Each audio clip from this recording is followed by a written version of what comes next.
La Asamblea Legislativa de la Ciudad de México, diputados locales buscan armonizar el Programa General de Desarrollo Urbano con la nueva Constitución de la Ciudad de México. Alberto Álvarez nos tiene los detalles. Las Comisiones Unidas de Desarrollo e Infraestructura Urbana y de Preservación del Medio Ambiente y Protección Ecológica y Cambio Climático de la Asamblea Legislativa regresaron al gobierno capitalino la propuesta de Programa General de Desarrollo Urbano con 55 observaciones.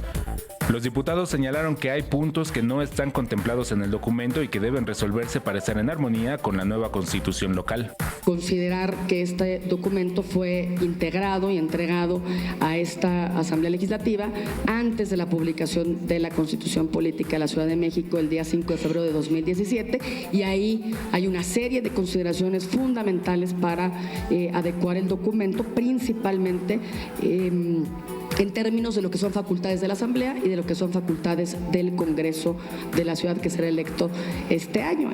Los legisladores señalaron que hay elementos que se deben mantener en tanto no cambie la naturaleza jurídica del gobierno de la ciudad y de las actuales delegaciones.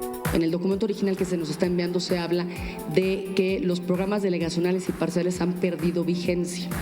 Nosotros estamos señalando en este documento que quede eliminado esta consideración de tal manera que haya total certidumbre jurídica. Los programas delegacionales y parciales, en tanto no son actualizados, siguen vigentes.